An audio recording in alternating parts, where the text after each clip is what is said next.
So I'm Samuel Edwards.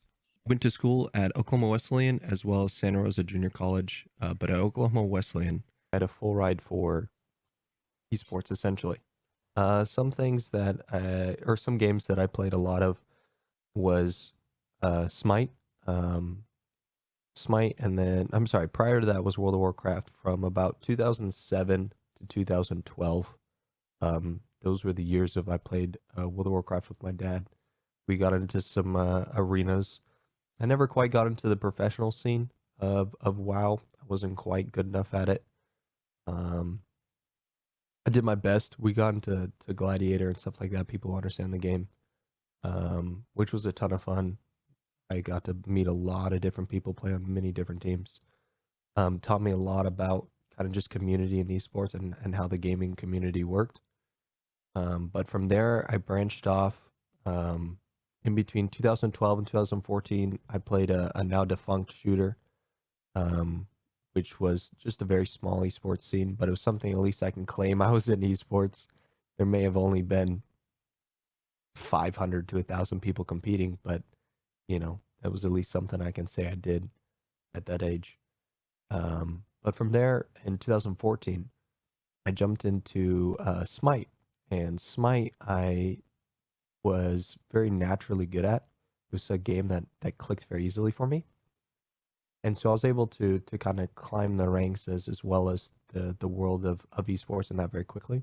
I was number one in the world at a character called Athena. That was a ton of fun. And years that, in my opinion, were my golden years. Those were the years I could shine. Which is crazy to think, like 14 to 16. Those are my golden years of esports. But from there, Overwatch came out in 2016, and that's when we started grinding Overwatch. And from 2016 until about 2020, when I left Oakwood, those were kind of the Overwatch years. And I played on 4 different contracts in Overwatch, 2 as a player, 2 as a coach, and just had a ton of fun in Overwatch. Although it wasn't all fun, for sure, but those were some good years too. One of the biggest distinctions that's important to make in the world of video games is when you say esports, it's the same as saying like traditional sports. Esports isn't like basketball. Esports is like the combination of all sports combined. They all function very differently, their communities, and that's just the competitive side. Don't even casual side's even different in and of itself, but the competitive side of gaming, something important to distinct is when you can't compare Rocket League professionals to Overwatch professionals. They're just not compatible. They're not the same, and you won't be able to. Although I do believe most esports related players can do well in almost every single video game. They can't play professionally in every single video game. Transitioning is very rare. Similar to like it's very rare to see someone who goes from the NBA to the MLB.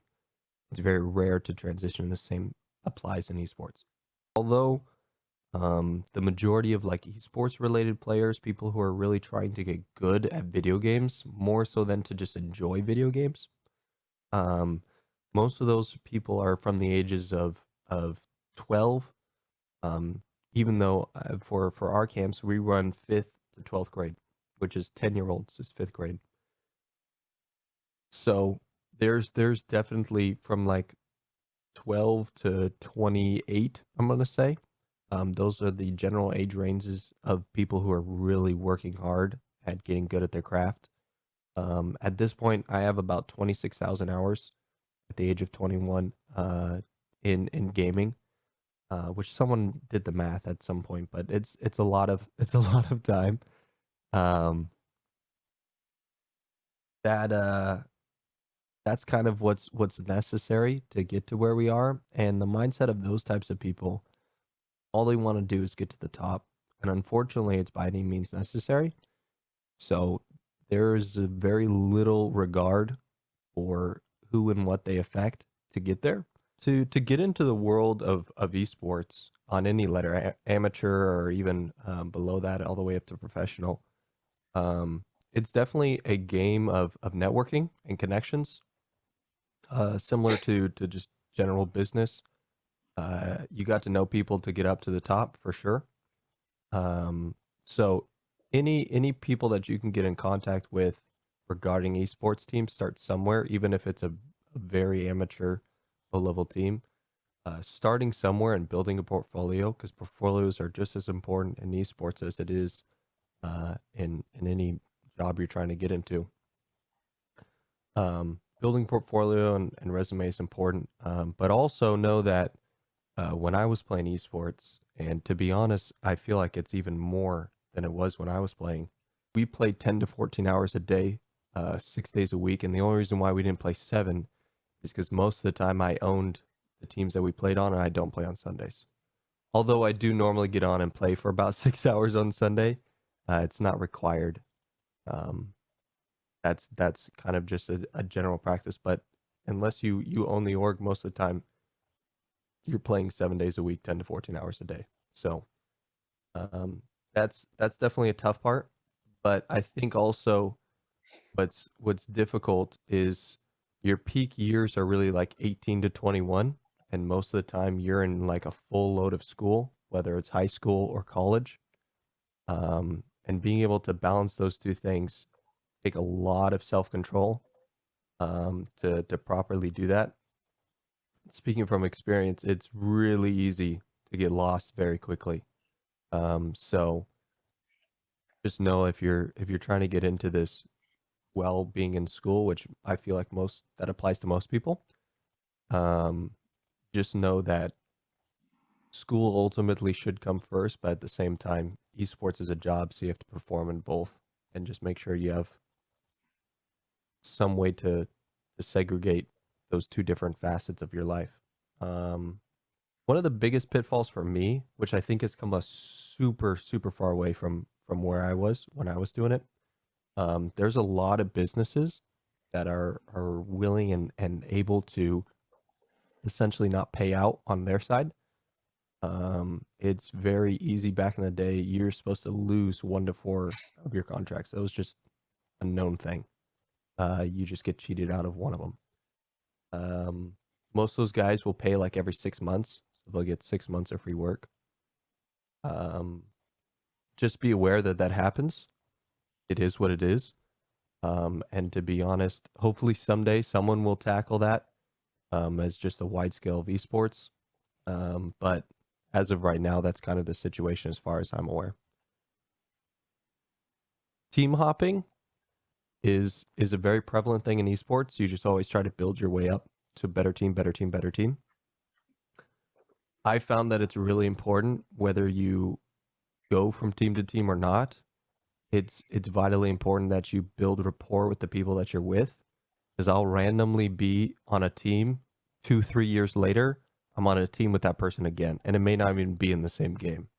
And if I have, you know, any form of resentment on either side of those relationship, it's very difficult to get your work done. If we're taking this on a religious side, you have to be very careful with how you go about that. Um, because it's very easy. There's millions, hundreds of millions of people that try to be in esports. So if there's the one Christian guy, you're pretty replaceable just in general when it comes to numbers. Um, but at the same time, if you're able to separate yourself with a really good, you know, respectful manner to the people who own the business, and you have both rapport with your team captain as well as your business owners, that was never an issue once for me. At least personally speaking. I think I was pretty lucky, but at the same time, there is definitely ways to overcome that. Where I had to go to people and say, "Hey, I can't play on Sundays," and they have scheduled stuff on Sundays. And there was situation I never once had a situation where they would not let me take Sundays off. So there's ways to get around it, but just make sure that you got to be above reproach in every situation for that to work out. As long as you're open and honest about your faith in a respectful way, God wants to move in this world, and I think He's going to give plenty of opportunities to do so. Uh, it's just very refreshing because there's nobody who does that. just because they're all fearful of what could happen to their jobs or whatever else it may be.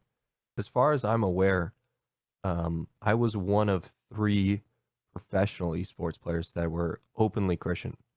I genuinely only know of three, and that is Verbo in Overwatch League, which unfortunately no longer is playing, um, as well as Pluto for Rocket League, which is a guy I got to personally know, which was he's an awesome dude that still streams on Twitch.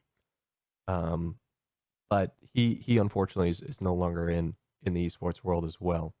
Esports has a way definitely of gnawing away at you over the years, where it is very difficult, even if you can get the respect of your peers that you're a Christian dude, um, or a Christian woman. You at the same time you have to continually work away at you. The esports world, it's like water on rock, to be honest. And if you don't check yourself consistently, um, you'll get lost in it, and it'll easily eat you away. So, unfortunately, I wish I could say that I was strong in my faith throughout the entire career that I had.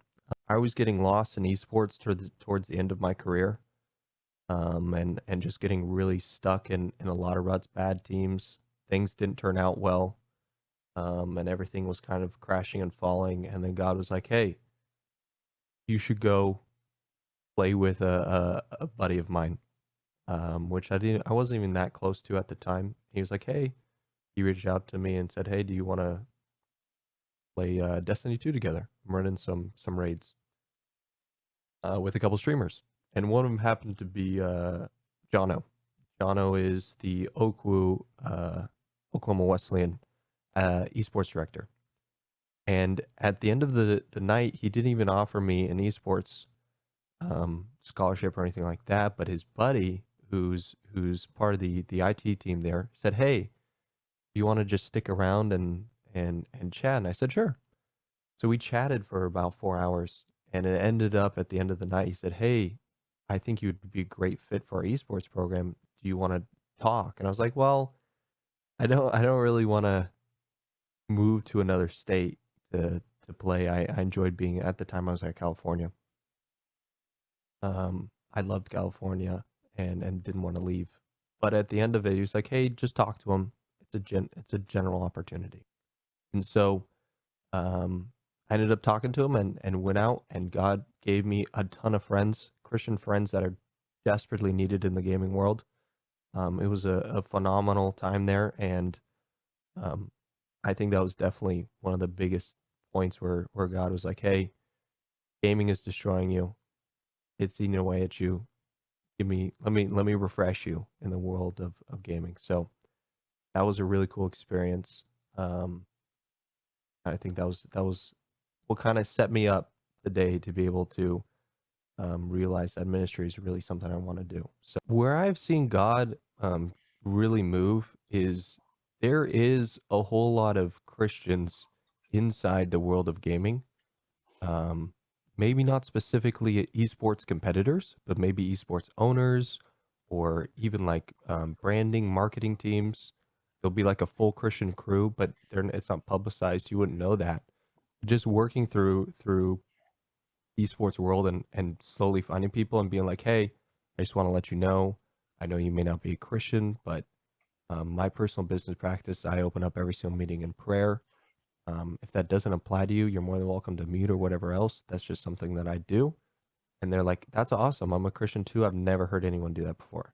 And you just find people. So if you're willing to be open and honest about your faith, you find a lot of people that are either a curious, because every other Christian that they've run into or someone that's coming in to just try to preach the word, and just the shotgun effect of like, "Here's Jesus, bam, that's it." And if you're willing to come in a situation where you're like, "Hey, just so you know, this is something that is me and something I personally believe in. I hope that you can respect that the same way I would respect you." Um, you'll find a lot of Christians that way, surprisingly. You just won't ever. You have to initiate that connection. Otherwise, it normally does not come around that way. Because there's a lot of Christians within the business side of the of esports, um, you're able to make connections with people that you should never be able to make connections with.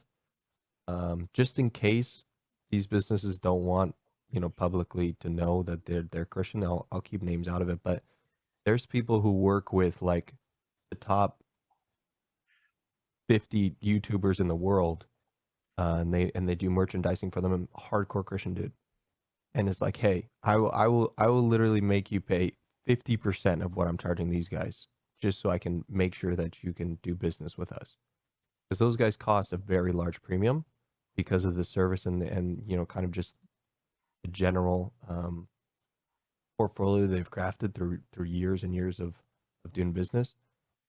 Those people would never be approachable for a business that's pulling less than $20,000 in a year. Those guys are pulling 10 million a year per customer. So it's a very large difference. And just seeing like that, and then being able to work with those people, whether you're able to actually do business or not, having that as a contact, and they're like, hey, contact me.